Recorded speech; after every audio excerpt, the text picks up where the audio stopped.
ഞാൻ ആത്മാവ് 3 കാര്യങ്ങൾ ചെയ്യുന്നുണ്ട്. ആത്മാവ് ചിന്തകളെ സൃഷ്ടിക്കുമ്പോൾ നമ്മൾ അതിനെ മനസ്സെന്ന് പറയുന്നു. ഞാൻ ആത്മാവ് ഈ ഊർജം വിഷ്വലൈസ് ചെയ്യുകയും തീരുമാനങ്ങൾ എടുക്കുകയും നമ്മൾ അതിനെ ബുദ്ധി എന്ന് വിളിക്കുന്നു. ചിന്തിക്കുകയും വിഷ്വലൈസ് ചെയ്ത് തീരുമാനങ്ങൾ എടുക്കുകയും ചെയ്ത കാര്യങ്ങളെ കർമ്മങ്ങളിലേക്ക് കൊണ്ടുവന്ന് പ്രാവർത്തികമാക്കുകയും ഒരേ കർമ്മത്തെ വീണ്ടും വീണ്ടും ചെയ്യുകയും ചെയ്യുമ്പോൾ നമ്മളതിനെ സംസ്കാരം അഥവാ ശീലങ്ങൾ എന്ന് വിളിക്കുന്നു. മനസ്സ്, ബുദ്ധി, സംസ്കാരം എന്നിവ 3 ഊർജങ്ങളല്ല. ഇവയെല്ലാം ഒരു എനർജിയുടെ, ഒരു ആത്മാവിൻ്റെ തന്നെ 3 റോൾസാണ്. ഒരു ശരീരത്തിൽ ഒരു ആത്മാവ്, ഒരു എനർജി മാത്രമേ ഉണ്ടാവുകയുള്ളൂ. എന്നാൽ ഈ ഒരു എനർജി 3 വ്യത്യസ്തങ്ങളായ റോളുകൾ അഭിനയിക്കുന്നുമുണ്ട്. ഇതേ എനർജി ചിന്തിക്കുമ്പോൾ നമ്മളതിനെ മനസ്സെന്നും തീരുമാനങ്ങൾ എടുക്കുമ്പോൾ ബുദ്ധി എന്നും ചിന്തയും തീരുമാനവും എൻ്റെ സ്വഭാവങ്ങളായി മാറുമ്പോൾ നമ്മളതിനെ സംസ്കാരങ്ങളെന്നും പറയുന്നു. ഹാബിറ്റ് എന്ന് പറയുന്നു. ശീലങ്ങൾ 2 വിധത്തിലുണ്ട്. ഒന്ന് ബാഹ്യമായ ശീലങ്ങൾ. കഴിക്കുക, കുടിക്കുക, ഉറങ്ങുക തുടങ്ങിയ പുറമേയുള്ള കാര്യങ്ങൾ നമ്മുടെ ബാഹ്യമായ ശീലങ്ങളാണ്. രണ്ടാമത്തെ ശീലങ്ങളാണ് ആന്തരിക ശീലങ്ങൾ അഥവാ ഇമോഷണൽ ഹാബിറ്റ്സ്. ഉദാഹരണത്തിന് ആശങ്കപ്പെട്ടുകൊണ്ടിരിക്കുന്നത് ഒരു ശീലമാണ്. മറ്റുള്ളവരുടെ ദുർബലതകളെ കാണുന്നത് ഒരു ശീലമാണ്. ചെറിയ ചെറിയ കാര്യങ്ങളിൽ ഭയം തോന്നുന്നതും ഒരു ഹാബിറ്റ് തന്നെയാണ്. എന്നാൽ ഇത്തരം ചില കാര്യങ്ങളെ നമ്മൾ സ്വഭാവം എന്നും പറയാറുണ്ട്. ശീലങ്ങളെ, ഹാബിറ്റ്സിനെ മാറ്റിയെടുക്കാൻ കഴിയുമോ ഇല്ലയോ? കഴിയും അല്ലേ? ഹാബിറ്റ്സിനെ മാറ്റാൻ പറ്റും. ഞാൻ ജനിച്ച നക്ഷത്രം ഇതാണ്, അതുകൊണ്ട് ഞാൻ ഇതുപോലെയാവും ഉണ്ടാവുക എന്നുണ്ടോ? എൻ്റെ പേരൻസിൻ്റെ ശീലങ്ങൾ തന്നെ എനിക്ക് കിട്ടണമെന്നുണ്ടോ? ഇല്ല അല്ലേ? ഓരോ ആത്മാക്കളിലും സംസ്കാരങ്ങളുടെ 5 ഫോൾഡേഴ്സാണ് ഉള്ളത്. ഇത് എല്ലായ്പ്പോഴും ഓർമ്മ വയ്ക്കണം. മാത്രമല്ല ഇത് മറ്റുള്ളവരുടെ കാര്യത്തിലും ഇങ്ങനെ തന്നെയാണെന്ന് മനസ്സിലാക്കണം. ആത്മാവ് ഇവിടെ ഇരുപുരികങ്ങൾക്ക് നടുവിലാണ് ഉള്ളത്. ഓരോ ആത്മാവിലും 5 തരം സംസ്കാരങ്ങളുണ്ട്. ആദ്യത്തെ ഫോൾഡറിൽ ആത്മാവ് കഴിഞ്ഞ ജന്മങ്ങളിൽ നിന്നും കൊണ്ടുവന്ന ശീലങ്ങളാണ് ഉണ്ടാവുക.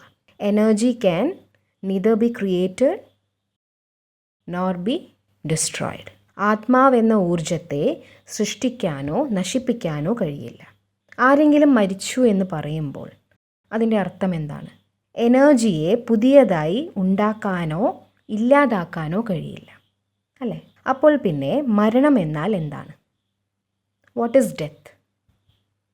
മരണം എന്നാൽ എല്ലാം കഴിഞ്ഞു, അവർ പോയി, ഇങ്ങനെയാണ് നമ്മൾ പറയാറുള്ളത് അല്ലേ?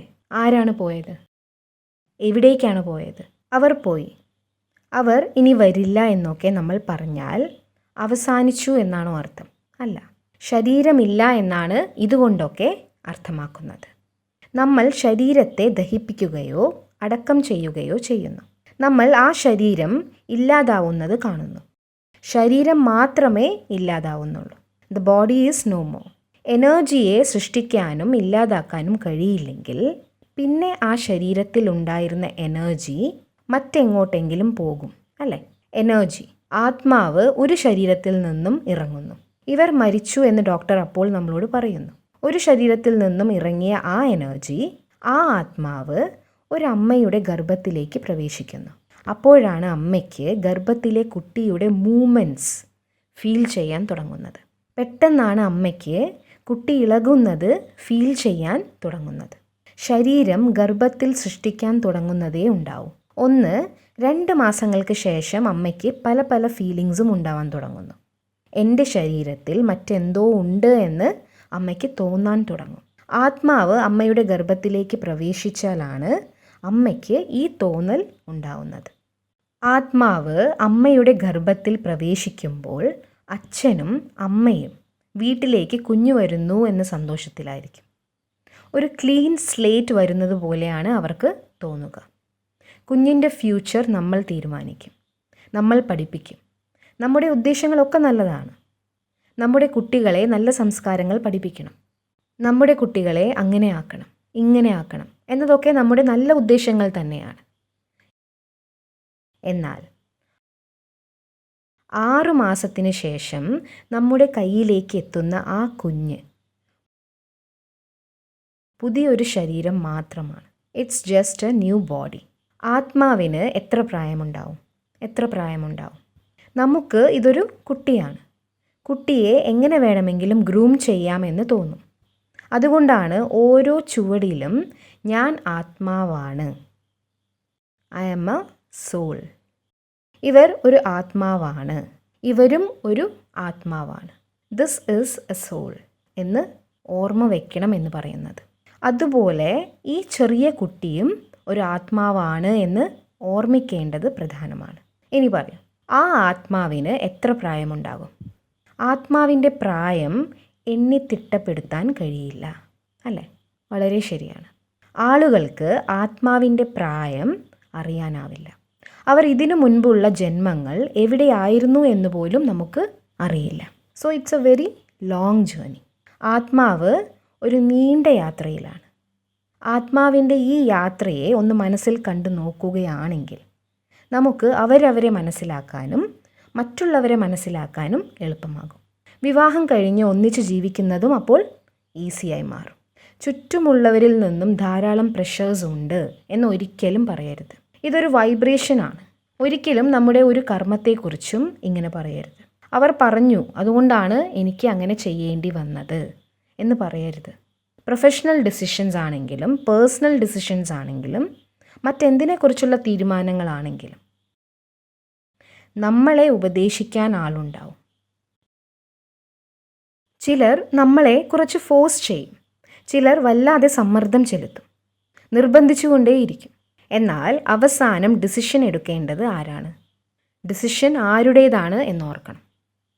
എനിക്ക് വേറെ വഴിയില്ലായിരുന്നു എന്ന് നമ്മൾ പറയരുത്.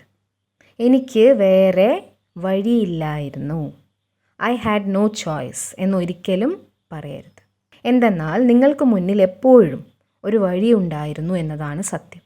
പല കാരണങ്ങൾ കൊണ്ടും നിങ്ങൾ ആ വഴികളെ ഉപയോഗിച്ചില്ല. എൻ്റെ പാരൻസിനെ ഞാൻ റെസ്പെക്റ്റ് ചെയ്യുന്നു, അതുകൊണ്ട് അവർ പറയുന്നത് ഞാൻ അനുസരിച്ചു എന്ന് നമ്മൾ പറയാറുണ്ട്. എന്നാൽ അവർ പറയുന്നത് അനുസരിച്ചത് ഞാനാണ്. ഇതെപ്പോഴും ഓർമ്മ വേണം. നിങ്ങൾ ജോലി ചെയ്യുന്നു, അവർ പറയുന്നത് പോലെ ബന്ധങ്ങൾ തുടരുന്നു. എന്നാൽ നിങ്ങൾ മനസ്സിൽ എനിക്ക് വേറെ ചോയ്സ് ഇല്ലായിരുന്നു എന്ന് വിചാരിച്ചാൽ, എൻ്റെ നിസ്സഹായത കാരണം ഇത് ചെയ്യേണ്ടി വന്നു എന്ന് വിചാരിച്ചാൽ, അത് ആത്മാവിൻ്റെ കോഡിംഗ് ആയി മാറും. ആ കോഡിംഗ് അനേകം ജന്മങ്ങളിലേക്ക് കൂടെ വരികയും ചെയ്യും. ഇപ്പോൾ നമുക്കുള്ള പല പെരുമാറ്റങ്ങളും നമ്മുടെ പഴയ കോഡിംഗ് കാരണം വന്നതാണ്. മെഡിറ്റേഷനും സ്പിരിച്വാലിറ്റിയും നമ്മുടെ പഴയ കോഡിങ്ങിനെ വേരോടെ മാറ്റാൻ സഹായിക്കുന്നു. അതുകൊണ്ട് ഇന്നു മുതൽ ഒരു കാര്യം പ്രത്യേകം ശ്രദ്ധിക്കണം. എന്ത് വന്നാലും മനസ്സിൽ എന്താണ് റെക്കോർഡ് ആവുന്നത് എന്ന് പ്രത്യേകം ശ്രദ്ധിക്കണം.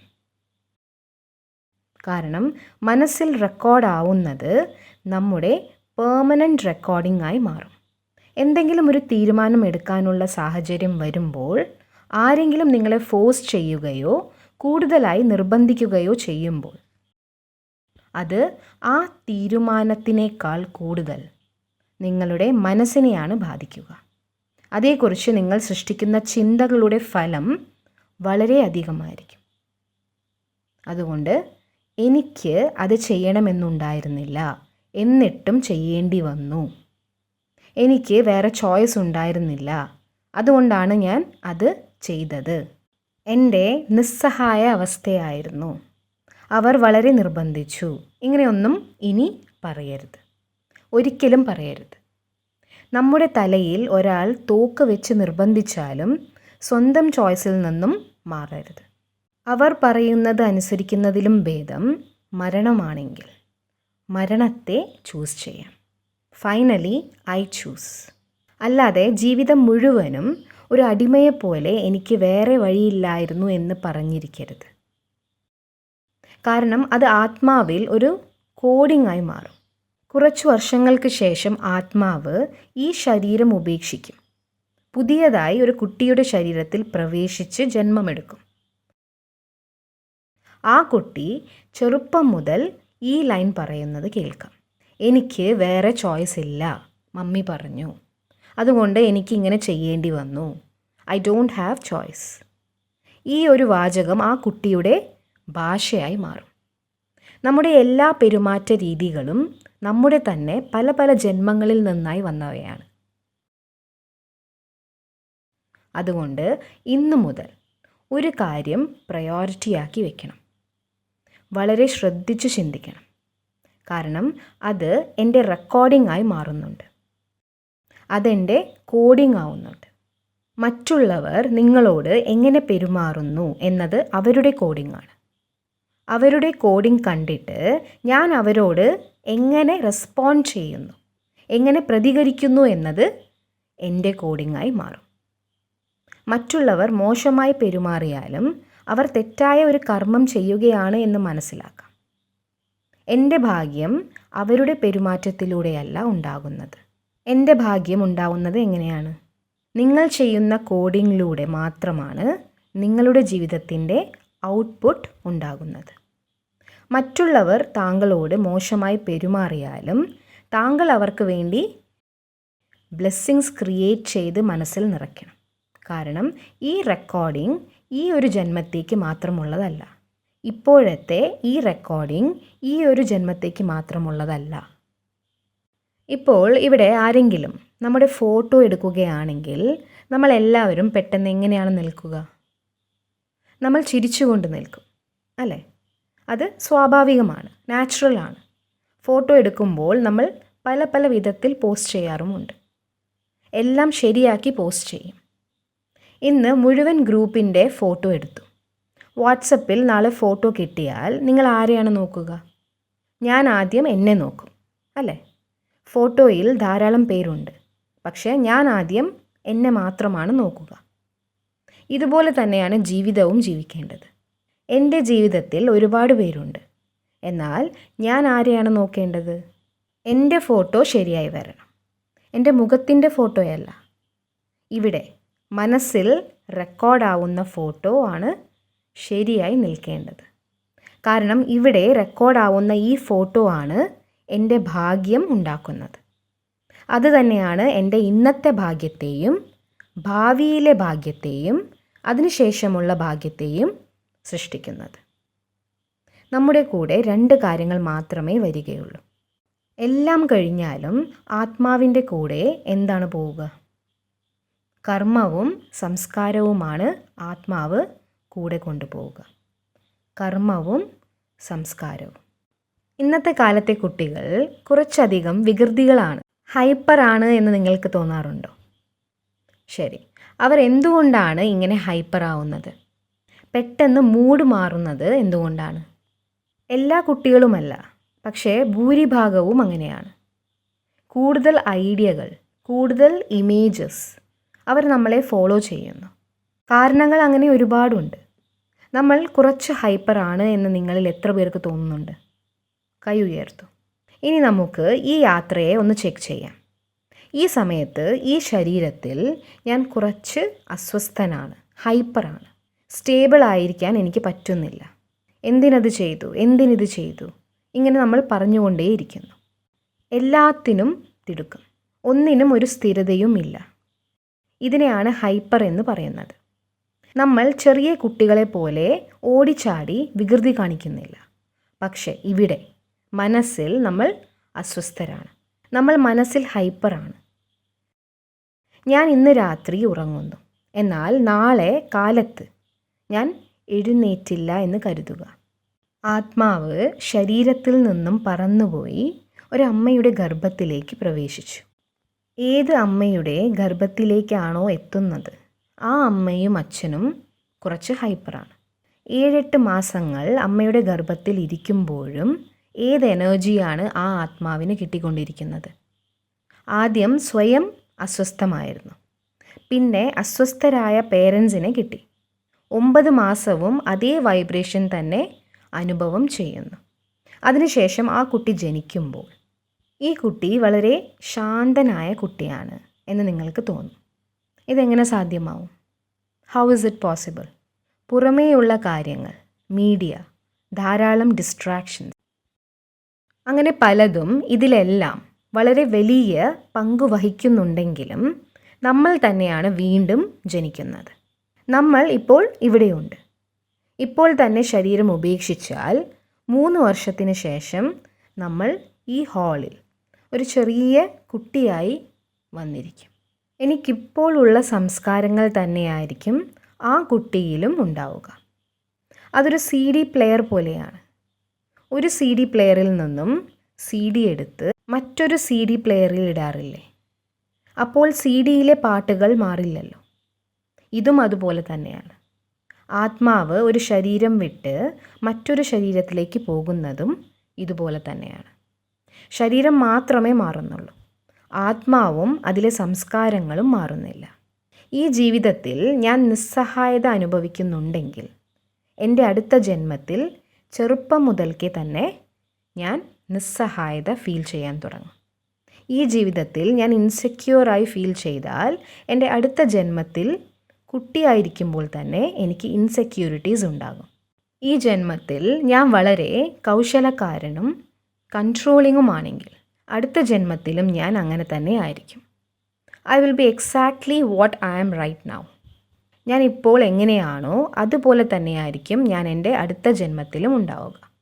ശരീരത്തിൻ്റെ സൈസ് മാത്രമേ ചെറുതായിരിക്കുകയുള്ളൂ. ആ ചെറിയ കുട്ടി എഴുന്നേറ്റ് നിന്ന് ആൻസേഴ്സ് പറയുന്നത് കാണുമ്പോൾ ആ കുട്ടി വളരെ വിവേകശാലിയാണ്, പഴയ ആത്മാവാണ് എന്നൊക്കെയാണ് നമ്മൾ പറയുക. വിവേകത്തോടെ ആൻസേഴ്സ് പറയുന്നവർ മാത്രമാണ് പഴയ ആത്മാക്കൾ എന്നൊന്നുമില്ല. നമ്മളെല്ലാവരും പഴയ ആത്മാക്കൾ തന്നെയാണ്. ഈ child is an old soul. മുൻപ് ഒരു ശരീരത്തിൽ ജീവിച്ചിട്ട് ഇപ്പോൾ പുതിയൊരു ശരീരത്തിലേക്ക് വന്ന ആത്മാവ് എന്നാണ് പഴയ ആത്മാവ് എന്ന് പറയുന്നതിൽ നിന്നും മനസ്സിലാക്കേണ്ടത്. നമ്മളെല്ലാവരും പഴയ ആത്മാക്കൾ തന്നെയാണ്.